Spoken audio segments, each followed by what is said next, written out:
estamos acá en el estudio, le agradecemos mucho por estar en el estudio hasta ahora, 8 de la mañana, muy Mateo, el abogado Francisco Cox. ¿Qué tal? Muy bien, gracias. Bueno, el abogado Francisco Cox dio una entrevista muy interesante a la periodista Claudia Álamo el 2 de abril, en medio de este frenesí por la seguridad, por el apuro legislativo en algunos casos, por definir posiciones frente a si apoyar o no a Carabineros. Y me pareció bien centrada. ¿En qué sentido? En que estaba un poquito alejada de los humores que se veían en ese tiempo, y hablaba también de que no podemos tener una policía sin control. Y Francisco tiene gran experiencia porque ha trabajado en México harto tiempo, donde el crimen organizado de verdad es organizado. Francisco, muy buenos días. Muchas gracias por la invitación y buenos días. Oye, a ver, estaba leyendo ahora en el diario un informe en el Mercurio de una serie de bandas, no sé, los Pulpos, los Nueva Generación en Recoleta, que son peruanos, los Chicos Malos dominicanos en Estación Central, los Lara, los Gualos, los Kiki en Recoleta y Lampa, los Carevieja, etcétera. Eso es crimen organizado, ¿no? Eso ya está empezando a formar crimen organizado. Me alegro que finalmente sepamos cuáles son, porque yo he dicho muchas veces que lo que llama la atención es cómo no conocemos, no se sabe cuáles son las estructuras, quiénes son, cuáles son en el fondo sus dominios. Y yo no, obviamente usted se levanta mucho más temprano que yo, sí. Parece, yo no había visto el Mercurio, pero sí es gratificante, creo yo, y es un paso positivo. Yo creo que se han dado pasos bastante positivos esta última semana, en términos como de enfocar bien, creo yo, la mirada de este problema. Y ese era uno de los problemas que yo constantemente decía. A mí me llamaba la atención que cuando se incautan armas, se incautan drogas, no se dice nada de quién eran esas drogas, de quién eran esas armas, cosa que también la ciudadanía sienta que el Estado está haciendo el trabajo, porque la gente que convive con esos grupos que tú acabas de mencionar, que menciona el Mercurio, sabe quiénes son. O sea, mi experiencia, como digo yo no soy académico. O sea, lo que yo he hablado y esta entrevista... Es la práctica. Es la práctica. O sea, yo no he estado en la universidad no sé cuánto, claro, en el centro de estudios, que yo no lo digo sin ningún afán peyorativo, sino que mi experiencia viene desde ese lado, y las comunidades siempre saben quiénes son los que están controlando su territorio, porque son los que lo viven día a día. Entonces, que la autoridad empiece a dar a conocer, también le va generando confianza a la ciudadanía de que puede acercarse a determinadas autoridades para dar cuenta de qué es lo que ocurre en su comunidad. Ahora, sin el ánimo de bajarle el perfil, pero si uno analiza la detención de estos 3 personajes o 4 que están involucrados en el asesinato del carabinero Palma, claro, son tipos que cayeron rápido, que cometieron una serie de errores amateur, los celulares, hablar por teléfono, volver al mismo lugar. Sí, son violentos, pero ¿se podría hablar de crimen organizado en ese caso? Son gallos que los mandaron a cobrar un arriendo más. Es que, bueno, yo creo que son gérmenes. O sea, está empezando a verse eso. O sea, a mí lo que también me llamaba la atención, y esto lo digo por mi práctica en Chile, una cierta como indiferencia o burocratización del Ministerio Público frente a la situación de las usurpaciones.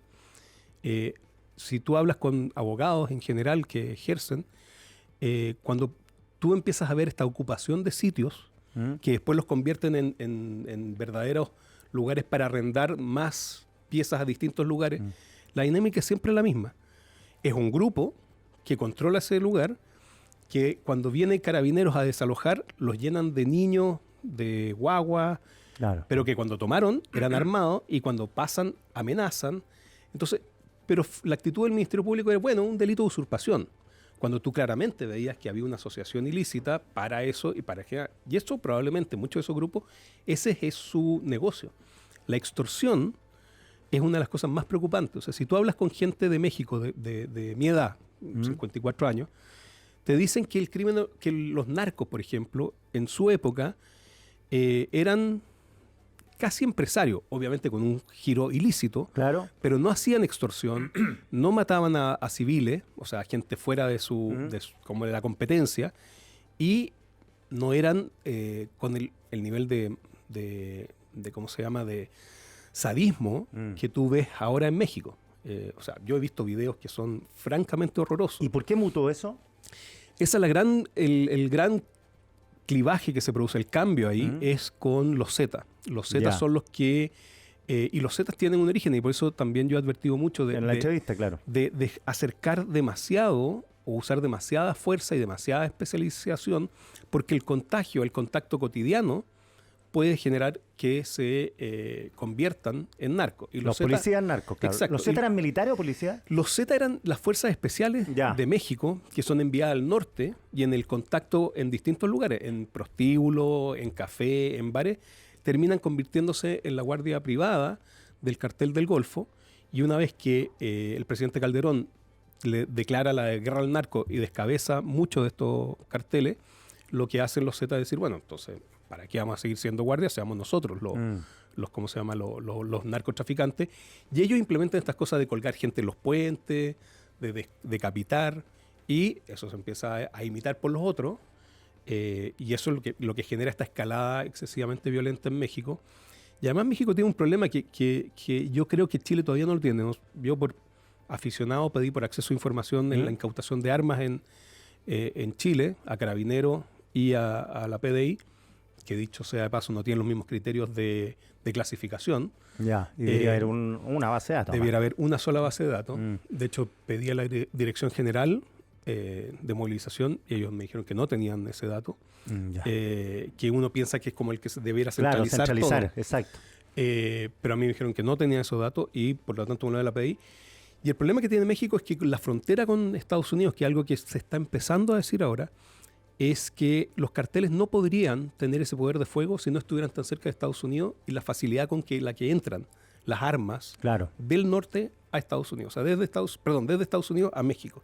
De hecho, México está demandando a las empresas fabricantes de armas en Estados Unidos por el daño y la venta a carteles. O sea, pasa de México a Estados Unidos pasa la droga y de Estados Unidos a México la arma. El poder de fuego. Entonces, eso es lo que... como esta conjunción de cosas, lo que ha ido haciendo escalar el nivel de violencia. Ahora, interesante tú lo que mencionabas en la entrevista, Francisco Cox, que el tema de la droga, porque aquí medimos mucho con la incautación de droga y las redes de estos tipos son variadas y son empresas bien diversificadas, por decirlo de alguna manera, en términos formales. Así es.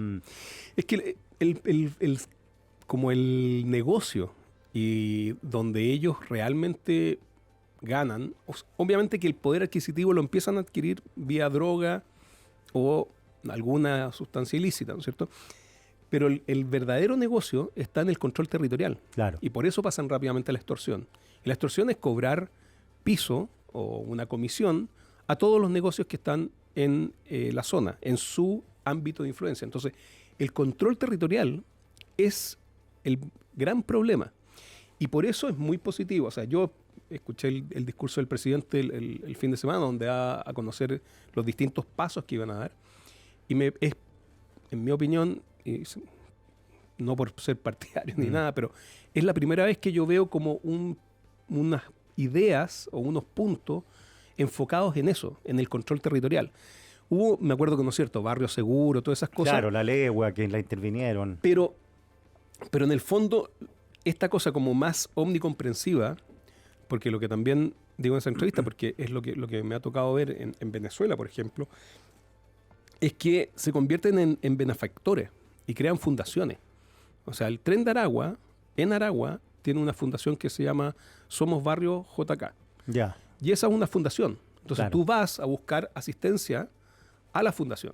Eso genera lealtades con ese grupo. Exacto. ¿No es cierto? Entonces, el Estado no solo tiene que ser represivo, que lo tiene que ser, y fuertemente, sino que también tiene que mostrar su ámbito de benefactor y de proveedor de servicios. Y yo creo que en eso la alcaldesa de La Pintana, Claudia Pizarro, es verdad un ejemplo de la doble cara, ¿no es cierto?, de persecución y de denuncia del narcotráfico, pero también de proveer servicios. Entonces ahí me parece que hay mucha información. Yo creo que las municipalidades tienen una cantidad de información que de alguna forma se está desperdiciando, que no se le está entregando al Estado. Yo estoy seguro que, por ejemplo, la gente que trabaja en los SAPUS, la gente que trabaja a nivel, incluso los propios guardias, todos los que proveen servicios, los asistentes sociales, tienen una cantidad de información de cómo qué es lo que está pasando en sus comunidades. Claro, y quiénes son. Exacto. Oye, Francisco Cox, un gusto, muchas gracias por haber venido. Qué lata, podríamos haber seguido conversando harto rato del tema que es,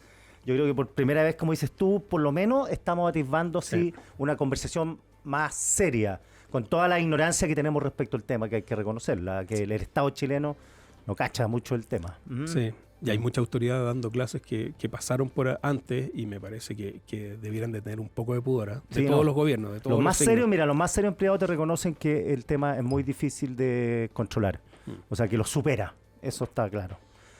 Nosotros vamos a la música aquí en Cuatro Cabezas en 13C Radio. Estos fueron los mejores momentos de 13C Radio. La cultura está en el aire. Del 102.1 y 13cradio.cl.